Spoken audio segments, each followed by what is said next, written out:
ఆంధ్రప్రదేశ్ రాజకీయ చరిత్రలో ఒక సువర్ణ అధ్యాయం మొదలైంది. 7 ఏళ్ల నిరీక్షణ, వేల మంది రైతుల పోరాటం, కోట్లాది మంది ప్రజల ఆకాంక్ష నెరవేరిన వేళ ఇది. ఆంధ్రప్రదేశ్ రాజధానిగా అమరావతిని గుర్తిస్తూ లోక్సభ చారిత్రాత్మక బిల్లును ఆమోదించింది. ఇకపై ఏపీకి ఏకైక మరియు శాశ్వత రాజధాని అమరావతి. కేంద్ర ప్రభుత్వం ప్రవేశపెట్టిన ఈ బిల్లుతో అమరావతికి చట్టబద్దమైన హోదా లభించింది.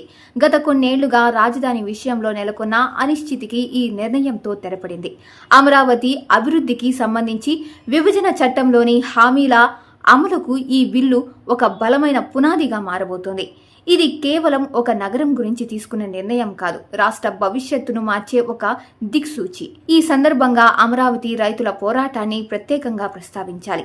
రాజధాని కోసం భూములిచ్చిన రైతులు తమ హక్కుల కోసం ఎండనక వాననక చేసిన ఉద్యమం వృధా పోలేదు. సుప్రీంకోర్టు తీర్పుల నుంచి నేడు పార్లమెంట్ ఆమోదం వరకు అడుగడుగున ఎదురైన అడ్డంకులను అధిగమించి అమరావతి నిలిచింది. ఈ విజయం ఆ పోరాట యోధులందరికీ అంకితం.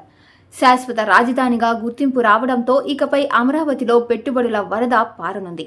నిలిచిపోయిన ఐకానిక్ భవనాల నిర్మాణాలు, మౌలిక సదుపాయాల కల్పన ఇప్పుడు వేగవంతం కాబోతోంది. కేంద్రం నుండి వచ్చే ప్రత్యేక నిధులు, అంతర్జాతీయ సంస్థల సహకారంతో అమరావతిని ఒక గ్లోబల్ సిటీగా తీర్చిదిద్దే అవకాశం ఏర్పడింది.